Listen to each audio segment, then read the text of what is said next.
प्रणाम भगवन। ओम श्री गुरुवे नमः। ओम अखंडमंडलाकारं व्याप्तं येन चराचरं तत्पदं दर्शितं येन तस्मै श्री गुरुवे नमः।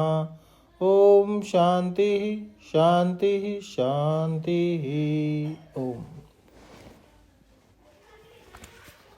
छांदोग्य बद्रनायक एक दृष्टि में दर्शन अखंडानंद सरस्वती जी महाराज। भगवान श्वेतकेतु ने प्रश्न किया अरुणि ऋषि से, जो कि उनके पिताश्री भी हैं, कि पिताजी सद्वस्तु तो अत्यंत सूक्ष्म है, उसमें न काम है न रूप, उसी से यह अत्यंत स्थूल नाम रूपात्मक पृथ्वी आदि प्रपंच उत्पन्न होता है।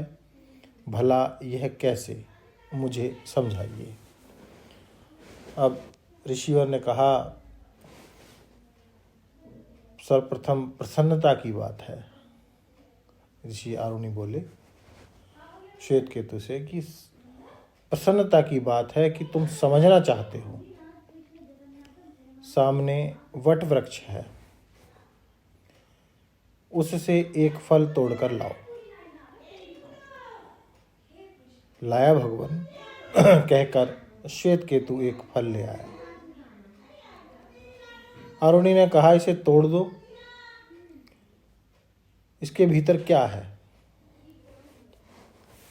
श्वेतकेतु ने तोड़कर बतलाया, इसमें छोटे छोटे दाने बीज हैं पिताजी। अच्छा, अब इसमें से एक बीज तोड़ो। अब इसमें क्या देख रहे हो श्वेतकेतु? इसमें तो कुछ नहीं दिखता है। पिता ने पुत्र से कहा, बट बीज के इस दाने को तोड़ने तुम कह रहे हो। इसमें तो कुछ नहीं दिखता। पिता ने पुत्र से कहा, बट बीज के इस दाने को तोड़ने पर तुम कह रहे हो कि कुछ नहीं, परंतु इसी में इतना बड़ा वट वृक्ष विद्यमान है। यदि मान लें कि इससे एक वट वृक्ष पैदा होगा तो उसमें प्रतिवर्ष सहस्त्रों फल लगेंगे और उनमें करोड़ों दाने होंगे।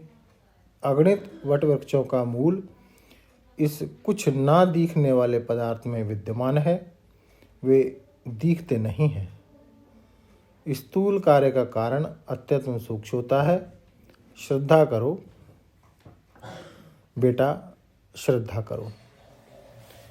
इसी तत्रूप अणिमा से यह स्थूल नाम रूपात्मक अत्यंत स्थूल प्रपंच उत्पन्न हुआ। यह प्रपंच सचमुच उसी का विस्तार है। शास्त्र युक्ति से यह सिद्ध है, परंतु अत्यंत सूक्ष्म पदार्थों के संबंध में बाह्य विषयों में आसक्त मन का प्रवेश नहीं होता। अतः श्रद्धा की आवश्यकता होती है। श्रद्धा मन को श्रद्धेय में समाहित कर देती है, तब उसका अनुभव हो जाता है। यदि मन किसी भी वस्तु के सूक्ष्मतम अंतर्देश में प्रवेश ना करे तो उसके अशेष विशेष का ज्ञान नहीं होता। यही अणिमा सत है। संपूर्ण प्रपंच वही है, वही सत्य है, वही आत्मा है और वही तुम हो श्वेतकेतु।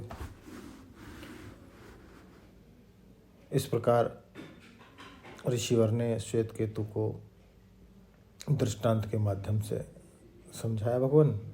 अब श्वेतकेतु ने पूछा, पिताजी संपूर्ण जगत का मूल सत है, वही आयतन और प्रलय स्थान भी है, तब उसकी उपलब्धि क्यों नहीं होती?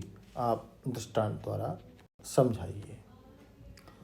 तो इस शंका के समाधान को लेते हैं भगवान अगले सत्संग में। ओम शांति शांति शांति। प्रणाम भगवान।